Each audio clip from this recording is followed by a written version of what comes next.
Alright, team, so we're back, course. We're talking FF7, we're talking Rebirth. We got a lot to talk about today, a lot of important shit. So I put a pinned comment on yesterday's reaction video, talking about how today we're probably going to do like a kind of an info roundup video, because there is just so much. So an astronomical amount of important information regarding this game.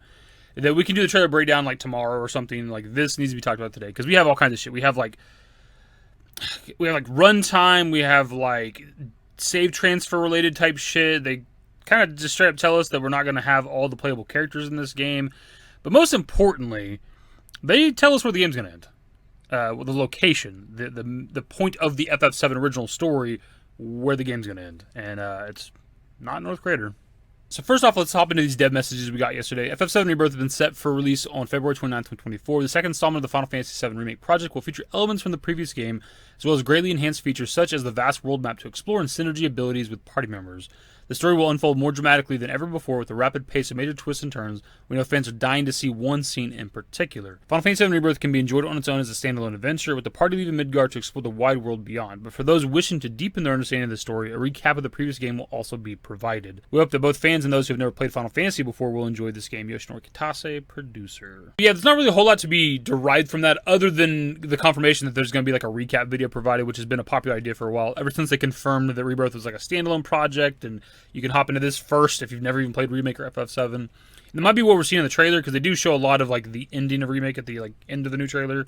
That may be part of like the recap video, just kind of showing what happened essentially. We're finally able to announce the release date to all of you. We've been working tirelessly on Final Fantasy VII Rebirth since the release of Remake, and we can't wait for you to experience a labor of love. In this title, Cloud and his friends who have fled Midgar, we set down on an adventure across an expansive world of untold adventure in pursuit of Sephiroth. While the main storyline is bigger and more ambitious than the previous title's narrative, Final Fantasy VII Rebirth also embraces the concept of free exploration, with compelling stories, fun minigames, powerful monsters, and so much more to find throughout the world map. We hope you will explore this world in great detail, as nearly 100 hours of adventure awaits. We hope you will take this new Final Fantasy experience in your own hands to enjoy. Naoki Yamaguchi, director. Well, my guy said 100 hours. I had blood rushing to a particular part of my body. That's some good shit right there. That's probably like if you're doing everything right. Now, it's not like 100% completion, but if you're like participating in like all the side content, the mini games, things like that, and then also the narrative, the main story, it'll probably take you about 100 hours. That's some good shit. If it's like 150, 120, 30, 40, 50 hours to be like 100% completion, that's good shit. I want like a expansive, extensive Final Fantasy game. And this looks like, we're not even getting, this isn't even info stuff for the video. Just based on that trailer, this looks like maybe the best Final Fantasy ever. Like with how expansive the world is and shit. It's insane, dude. This is the second title of a trilogy and covers between the start of the journey outside Midgard to the midpoint of the original Final Fantasy VII. If Final Fantasy VII Remake was an introduction to the world and a preparation for this journey, Final Fantasy VII Rebirth serves as an illustration of the incidents that started the journey and exploration of the people tied to it and the journey itself heading towards its climax. Many elements were carefully selected for this title, and because this is a series, we have the unique opportunity to review and incorporate feedback from the previous title, such as by increasing the number of characters. I'm sure that the bar for the next work will be raised even higher now that we have included so many spectacular elements in this work, but even so, the entire team continues to work diligently and without compromise on its development. There's also the looming question of what fate awaits. Whether you have experienced the original title or will embark on this adventure with fresh eyes, we hope you will face the ending of this work on your own terms. Tetsuya Nomura, creative director. The main takeaway from that quote from Nomura is that the game is going to end at the midpoint of the original FF7, and there's already people that are like disagreeing, because we later, in a different article that we're probably about to look at right now, where they actually tell us the exact location where the game's going to end at, and the people that disagree that that's not the midpoint, which is weird. So we're going to hop right into this article right here. It's pretty big. I don't know if we're going to read every little thing that's in it, but most of it is pretty damn good. It'll be linked in the description regardless. Can you explain what we're seeing of the combat system here? Has it remained untouched since Final Fantasy VII Remake, or have you altered anything for Final Fantasy VII Rebirth? I want to highlight the new synergy moves most from the battle system. This new mechanic allows players to use synergy commands and abilities freely at any time by using up a gauge charge in a similar manner to limit breaks. So through the battles, players will feel the relationships and the bonds that have developed between the characters even more so than in the previous game. We've also added skill trees as a new element of character growth. You can unlock synergy abilities through the skill trees too. Many new material with new abilities not seen in the first game are available as well, so players will have even more options to customize and build character loadouts to their own taste. So that one kind of gave us a bit, for one, they're still calling the team up attacks synergy, which they did in like the Yuffie DLC. That makes a lot of sense. We were just calling like combo attacks, team attacks, whatever, but synergy makes the most sense. There's a gauge for it, which I think we had all talked about that with the Summer Game Fest trailer, because we've seen like unique new gauges or some shit that we hadn't seen in Remake, that we were assuming was for team attacks, and that's confirmation of that as well. But then Hamaguchi also mentions that there's fucking skill trees for characters. That's obviously new, right? That's got to be something that's separate of the weapon cores. I hope the weapon cores are still there. That was a pretty cool concept. But it's nice if we have like these weapon cores, we're progressing like the stats and the skills of our weapons, but also there's a character skill tree. Like, my God, that is such a cool concept, dude. I'm a fan of skill trees in RPGs. I love it. I love grinding. I hit a level, you get a skill point, you go in this big chart, and you just grab like abilities or stats or whatever the fuck. I just love that shit, dude. Viewers got a glimpse of Red 13 in combat as part of the new trailer. Players are now able to control him directly. What can they expect in terms of his abilities that make him distinct as a great party member in Rebirth? The development team challenged themselves to give Red 13 a new playstyle that felt different from the other characters. Red 13 doesn't just have an ATB gauge, but also his own unique revenge gauge mechanic. His revenge gauge charges when he guards against enemy attacks, and he can spend the charge to use various abilities once the gauge is filled. We designed Red 13 as a new type of character that requires the player to strike a balance between offensive strategy using the ATB gauge and defensive strategy using the revenge gauge. I absolutely love the idea of Red 13's combat style, dude. The fact that you can jump between offensive and defensive, and you'll always have like a gauge to use like skills and abilities and stuff like that. It remains to be seen how good they are, obviously, but like that sounds like great, because like I didn't ever really find myself blocking a lot when it came to Remake, and I beat the game on hard mode, right? Like I did all that without ever having to really block attacks that much, I don't feel like. Other than like occasionally with like Cloud with Punisher mode for like the free counterattack or whatever. But now having a character that can benefit from actually blocking, that's pretty cool. We have seen Red 13 and K-Sith shown as playable characters, and the footage released also shows another character who looks like Vincent, so will he be playable as well? Will the party expand further too? The original party members are all present in Final Fantasy VII Rebirth. In the previous title, Final Fantasy VII Remake, Red 13 became an accompanying member in the second half of the game, but he will become an official playable party member starting from Final Fantasy VII Rebirth. Similarly, there are characters who are company members in Final Fantasy VII Rebirth that will become official party members in the next title. This is where the article gets a little bit spicy, because for one, they confirm that we're going to get the whole party. The original party is all in this game, so we're going to see Cid, even though we haven't seen him yet. He'll probably be in the next trailer or something. But obviously he confirms that we're getting another Red 13 situation. We're going to have people that are accompanying our party that aren't official party members till the third game. Now, this is something I've been telling you guys for a long time. Now, I wasn't 100% right. It's not necessarily like an I told you so situation, because we are still getting the whole party, but I've always said that I wouldn't be surprised if they saved another character till the third game. And in a way, they are doing that. Now, is the unofficial party member Cid? Is it Vincent? Is it both? Well, Nomura does say characters, plural. And we already see Kate Sith in our party. We've seen Red 13. We've seen Yuffie. So it can only be those two, unless there's brand new party members, which has been a popular theory for a while, and it's not impossible. We got Sonon with episode intermission. Speaking of Sonon Red 13, when it came to like the end game of Remake, Red 13 was still fighting alongside us. We just couldn't issue commands to him. So there's a possibility that we could have that with like Vincent and or Cid, where they are accompanying our party, maybe they are fighting with us, we just can't like issue commands to them or level them up or something. Or it could be a Sonon situation where you can give them the commands. Maybe you don't get the ability to like alter their gear and shit, because Sonon was everything about a party member except the ability to control him, which to me was a little annoying, because you can do literally everything with him except control him physically. But maybe they do something like that, where they're fighting with us, but we just can issue them commands, or maybe we can't, and they just fight by themselves. I don't know. That said, though, what's kind of confusing about this is we learn at the very end of this article where the game's going to end at, and I don't know how you introduce Cid and Vincent and them not be playable, because there's a lot of time between Nibelheim where the game's going to end. For at least Vincent, you can maybe make an argument for Cid, but even then there should be a decent amount of story after that to where it doesn't really make sense for him to not be playable, so I don't quite know exactly. And viewers caught a glimpse of Alexander and Odin. Can we expect more returning summons from FF7 for Rebirth, and will any summons from Remake return? There will be many other summons in the game in addition to those that have already been revealed in our previous videos, with some also returning from Final Fantasy VII Remake. In fact, the lineup of summons has actually been fleshed out over and above the previous game, with new extended side content based on a summon who did not feature in the original Final Fantasy VII, and even more besides. Oh, Anima confirmed, right? Exactly. I knew it. No, I did see some people mention that to me. A lot of people were mentioning this to me about there being a new summon in the game, which is awesome. I'm glad. I love when people tag me and shit, let me know about stuff, information, stuff that I haven't seen yet.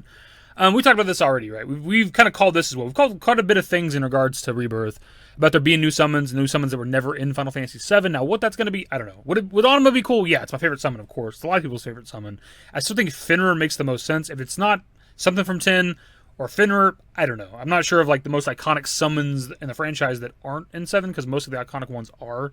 It's like a brand new summon entirely. We can't like possibly predict it. But also the fact that there's like a extended side content based on that summon that never existed in FF7, so like a side quest and shit for it. That's pretty cool. Maybe separate of like the VR. We do see Alexander in the VR, so that probably is returning. Maybe that's how we're going to get some of our summons. But I've mentioned before in other videos that I want to like find some materia in the world. I don't want it all to be attached to Chadley and VR and all that other stuff. I want to like come across this ancient summon materia that's been sitting in this fucking cave for like thousands of years or whatever, right? Sneaking into the original Junon saw players partake in another unique minigame. We saw the parade and many other minigames in the newly revealed trailer, so will the same minigame from the original Final Fantasy VII still be playable? Yes, the same minigame will be playable, but we've greatly increased its scope compared to what was in the original Final Fantasy VII. In the original, Cloud sneaks into one of the units participating in the parade and joins in on the performance, but in Final Fantasy VII Rebirth, he becomes the leader of that unit and can customize the composition of the soldiers participating in the parade. The chosen unit composition will alter the performance, and it goes without saying that this also affects how the minigame is played. The parade to celebrate the inauguration of Rufus as the new president of Shinra is the climax of the first half of the original game, so the development team was really enthused about making all the details for it. It's one of the moments I hope players enjoy the most. Before we even talk about that, I do want to say that I think there's a bit of a mistranslation here, because Hamaguchi's quote is saying that the inauguration for Rufus is the climax of the first half of the original game. And that's clearly not the case, because Junon's not that long after you escape Midgar, right? And there's still so much left on Disc 1, and then you get to Disc 2 and Disc 3. So it's clearly not the halfway point of the original game. It might supposed to say, like, the first half of the first disc or something along those lines, right? Because that makes more sense. Is the inauguration the actual halfway point of the first disc? I don't actually know off the top of my head, but I think that makes more sense than him saying it's the first half of the game, because it's not. As for the minigame itself changing a little bit, like that's kind of whatever. It's cool, I guess. I don't have any personal attachment to it. There's a lot of minigames in FF7 original, and I don't think they're all winners. I'm not the biggest fan of the marching minigame itself. The whole segment's cool, like Cloud dressing up as like a soldier and joining with the marching or whatever. I'm just not a fan of the minigame. I think it's because I kind of suck at it. I don't think I've ever done it like really, really good with it when it comes to the marching minigame with the TV broadcast and all that shit. So maybe they'll make it better when it comes to Rebirth. And speaking of minigames, we got a fun glimpse of Gold Saucer and its own minigames. How do the FF7 Rebirth versions of these differ from the originals? I think there are a lot of fans who point to the number and variety of minigames as one of the draws of the original Final Fantasy VII, but for Final Fantasy VII Rebirth, we have gone all out and created a huge number of minigames on a scale that surpasses even the original. Many of these minigames can be experienced in the main story, but we also have lots of unique games and challenges that appear as part of the side stories you can find as you explore the world map. There might well be players who get so caught up in all the fun minigames that they find they aren't making progress in the main story. You guys already know I'm all about this shit. We talked about this a lot with 16, where 16 didn't appear to have any sort of minigames. They do have some side content, but for me, I love me a good distraction, a good like minigame when it comes to the Final Fantasy series. With 7, there's obviously a lot of them. With 8 and 9, you like the Chocobo 4 stuff and also the card games, and then with like 10, it's really just Blitzball, but still, that's something, right? Like, I love having distractions, something I can go over here that's fun and kind of quirky and weird and has nothing to do with the main story. It seems like there's going to be even more than that. And they talk about there being some out in the world. It's not just Gold Saucer, so that's me thinking stuff like kind of like the whack-a-box shit you do in like Sector 5, something like that. You're probably going to come across like weird little mini games out in the world, and that's going to be pretty cool. Gold Saucer is another iconic locale that players will be eager to visit. How have you approached redesigning this amusement park? Players will first visit the Gold Saucer in the middle section of the game, but are then free to come back at any time they like. In order to create the motivation to make them want to come back, we designed the park to provide a changing and ever more wonderful experience with each visit. So new minigames are added and harder difficulty modes are unlocked as the main story progresses, giving you even more to do there. It's not just the minigames either, and the parts of the Gold Saucer seen in the main story have also been fully remade and upgraded too, so you can expect great things from it. Is this the perfect game? It feels like it's gearing up to be the perfect Final Fantasy game, because this is kind of what we're one. We're one, like, obviously more games and shit like that, but the ability to backtrack whenever you want, and we didn't know if that was going to be a thing or not when it comes to Rebirth, because obviously with Remake, there's a lot of prevention. Like, they prevent you from going and doing things through most of Remake, right? Like, if you try to walk too far from a character, they're like, come on, turn back around, come back, you gotta go this way. So it's nice that we can backtrack. I wonder how that works exactly. Like, how far into the story can we get and then just turn the fuck around and travel all the way back to Gold Saucer? Is there fast traveling? I'm assuming there's gonna be fast traveling, but we just need some confirmation of that. Being able to come back to the Gold Saucer throughout the story, and there's just new stuff, there's new mini games and harder versions of the mini games. That's just cool, man. The fact that you're coming back and it's not the exact same Gold Saucer when you left, that is fantastic. I still think they should do a multiplayer sort of aspect. At the very least, like, leaderboards. Similar to what 16 did, actually. Speaking of 16, with, like, the arcade mode or whatever it was, where you can like, get scores and you can look at your score versus other players. Like, that'd be pretty cool. Like, make it interactive with the community, so you can see, like, who has the highest scores and shit.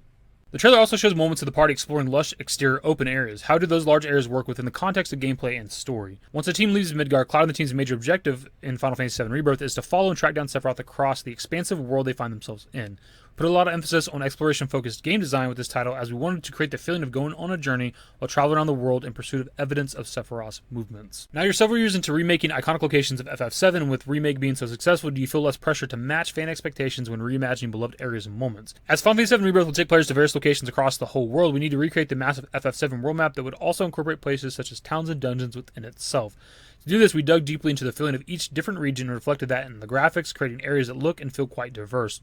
On top of that, we designed chocobos unique to each region that have their own abilities. Mountain chocobos that can climb sheer cliffs, and sky chocobos that can fly, etc. So players will need to utilize their chocobos to fully explore each area. I hope players have a lot of fun with this aspect of the exploration. As I talk about all the time, I love exploration in games, but I also want diverse biomes. I don't want every location to look the same. It's all grasslands with trees and shit. I want different stuff. I want a snowy area, desert area, all that type of shit, right?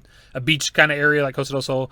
So it seems to be the route they're going, and they're wanting each region to feel unique, which is nice. So when we leave, like, you know, the Midgar area and go to the Junon area and then go across the ocean to, like, Costa del Sol, it's all going to feel different, which is fantastic. One thing that's also interesting from this quote is that when people see the trailer, they've seen the different chocobos doing different shit. Of course, they automatically hopped on chocobo breeding. That doesn't seem to be the case, though, because what they say here is that each region has different chocobos with abilities. So it seems like when you get to this region, there's going to be mountain chocobos. When you get to this region, there's going to be the sky chocobos. So I don't know if chocobo breeding is going to be a thing yet. We do see chocobo racing when it comes to the minigames and stuff in the trailers, so maybe there is at some point, but at least as of right now, it doesn't seem like chocobo breeding is going to be a thing. What is the function of the world map in Final Fantasy VII Rebirth? The world map is vast and expansive, so not all the locations on it will be used in the main story alone. In fact, volume-wise, the amount of side content in Final Fantasy VII Rebirth is nearly double that of the main quest content. Players who want to enjoy Final Fantasy VII setting on an even deeper level can explore all the corners of the world, discover many different and exciting experiences, such as new stories, battles, and minigames to play. It will also be possible to return to any of the regions in the world even after the main quest moves on from that area, so you don't have to worry about leaving things behind or unfinished. And us again, is this the perfect game? Because it sounds like it is. Because now we can backtrack whenever we want to. So like when we move on from, like, let's say Junon, presumably following FF7 story, we take the cargo ship from Junon to Costa del Sol, we could then just fast travel or something back to Junon and finish up side quests and side content if we wanted to.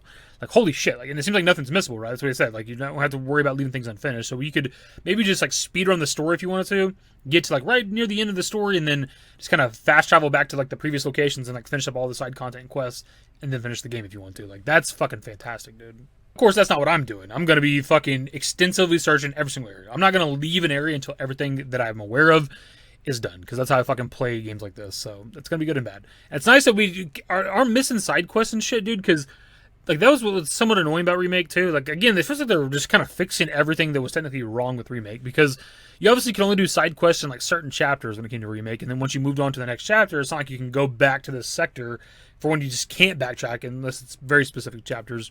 But side quests are tied to chapters anyways. But now that doesn't seem to be the case, and that's just fucking great. That's how it should be. Given this is a direct continuation of Final Fantasy VII Remake, and players port over their save file and their character builds to continue their journey into Final Fantasy VII Rebirth. What the fuck?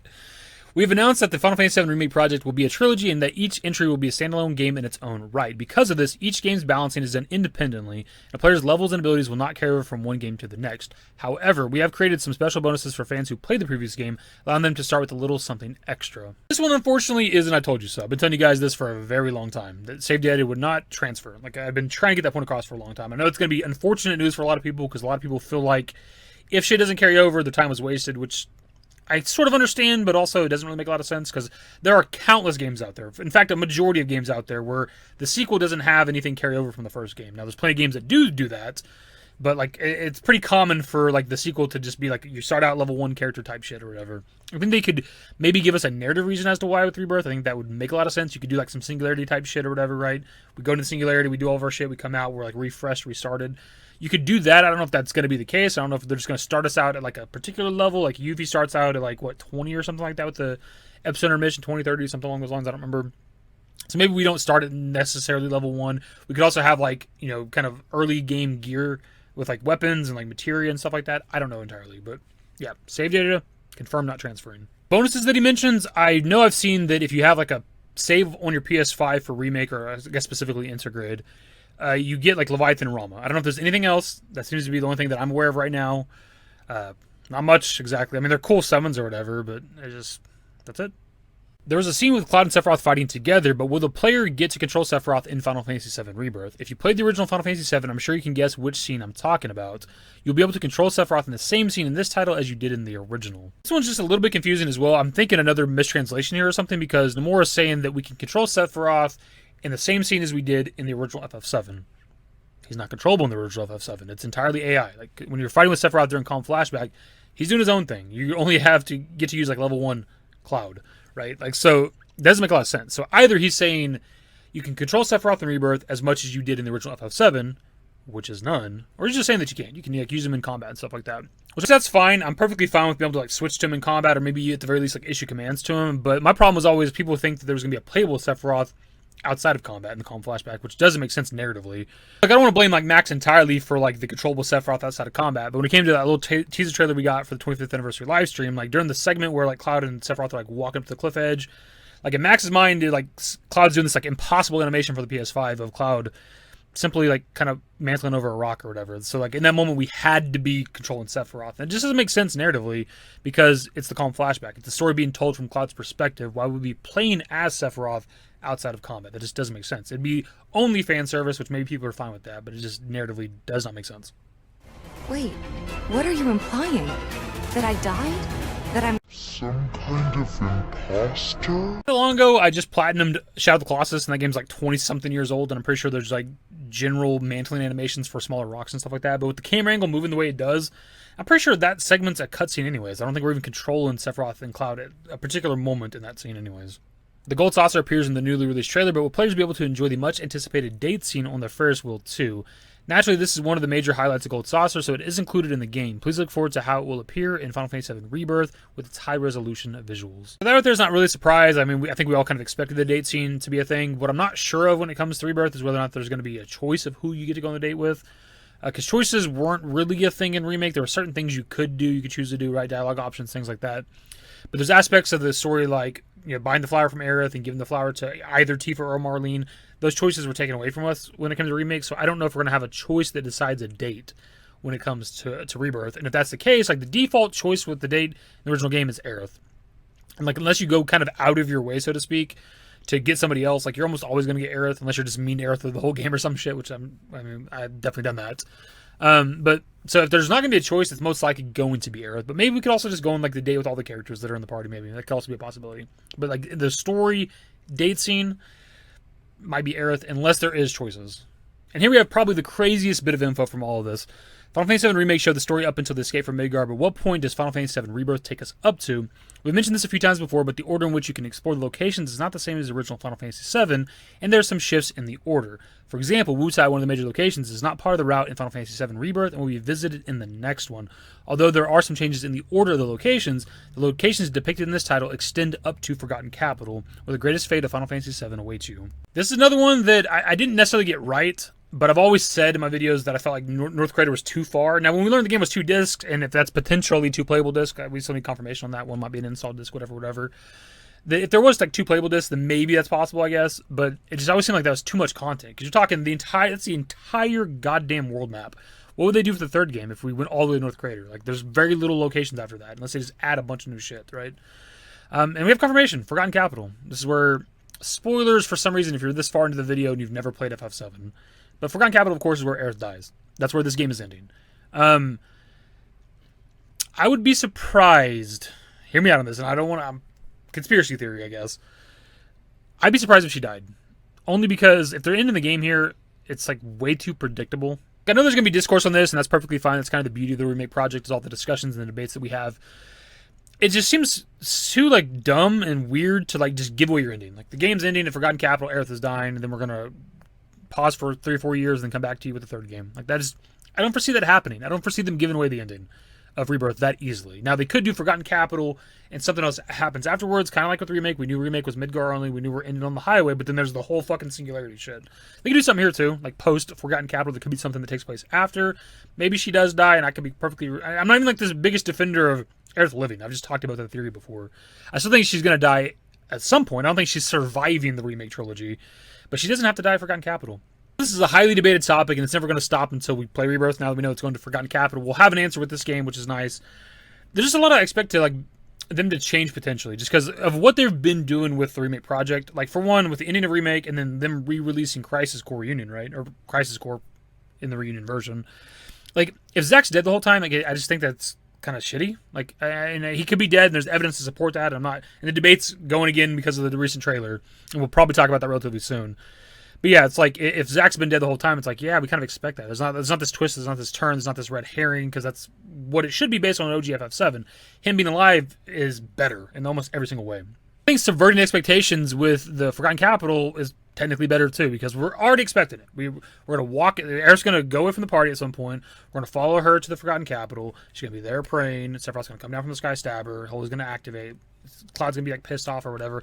My face is hot or whatever the fuck he says. It's like we expect all that, and it can still work. It can still be effective. But if we go in there expecting certain things to happen and they don't, I feel like that's better. Like I think I know what's gonna happen because I played FF7. I'm expecting this, that, or the other, and they do something different. Because the purists don't want them to do anything different, right? Zack has to be dead. Aerith has to die right here. This has to happen. That has to happen. You're not allowed to have the freedom to do what you want, devs, because I know what's right for the game. Like that shit's fucking frustrating. I want the devs to do what they want to do. They want to subvert my expectations and either kill off Aerith at a different point or let her survive and kill off somebody else potentially throughout the story. Like I'm fine with that shit, dude. It's really kind of the problem when it comes to like the remake project with like these theory crafters, the people that think they know every little bit of the story, what's going to happen, is like when things are different and aren't up to what their expectations are, they're going to bitch about it. They're going to. Part of why I like to discuss different theories and ideas and look at like theories and ideas from different perspectives. Is Zack dead? Is Zack alive? We talked about both of these a lot, right? That way, like I'm open to like both of those in case either one of them happens. Whereas people are dead set on what they think is happening with either the story or particular characters. And if they end up being wrong, then for one, they look stupid because they've been arguing this one side for like 4 years now. But also, they're just going to resent it because they've had this headcanon of what's happening for years at this point, and they were never right. Ultimately, when it comes to this discussion, the game ended in Forgotten Capital, Aerith's fate. Like, there's no good way to do it, so to speak. Either you just do it again like you did in the original FF7, which is what a lot of people are expecting. Again, that can be effective. Or you change it. But if you change it, you're doing one of the most iconic moments in all of gaming. One of maybe the most iconic character death in all of gaming. So if they are to change it, I feel like it'd piss off more people than would like it potentially. I don't know. So I'm not going to be surprised if she dies here. It seems weird in my opinion, for them to just give away their ending. Kind of hopping back to what Nomura actually says with this answer, he does say we're going to visit locations out of order, but what he also says is that the locations extend up to the Forgotten Capital, and either this would be maybe another mistranslation sort of situation, or maybe I'm interpreting that wrong, but I take that as with the original FF7, Forgotten Capital, and back. So I don't know that we're going to go to like North Crater and things beyond that. I think we're going up to as far as the Forgotten Capital with the FF7 story. And actually, speaking of this, I could be wrong on that, but speaking of this, going back to like the Vincent and Sid thing I was talking about earlier in the video, that's why I'm confused on how, if we're going to Forgotten Capital and we're going to get Sid and Vincent in our party, if they're all in the game, like why wouldn't it be playable? Because at least from Nibelheim to Forgotten Capital, there's plenty of time to like level up and use Vincent, right? And still with Sid as well, technically, but like yeah, I don't know what they're going to do. It's weird. I think we're going to start to wrap this one up because there's a lot more to talk about, but this video is already way longer than I expected. We looked at a lot more of that article than I thought, but there's a lot of good information from it. We're going to have to do like another info roundup either tomorrow, next day, or whatever. We also got to do this trailer breakdown at some point, so yeah, there's a lot of videos coming in the future. We're definitely going to be uploading daily for a while now. Pass up to you guys. We talked about a lot in this video. A lot of important shit too. It's not just like new information for the game itself. We also talked about story element type of shit. What are your thoughts? The new trailer just came out, about a day old at this point. What are your thoughts so far? This video, subscribe to the channel if you guys are new. Social networks in the description below. Follow me on Twitter, @davidbusiness. That's it. Bye. Used to care what people thought, but now I care more, and nobody out here's got it figured out. So therefore, I've lost all hope of a happy ending, depending on whether or not it's worth it. So insecure, no one's perfect. We spend it with no shame. We blow that like Coltrane. We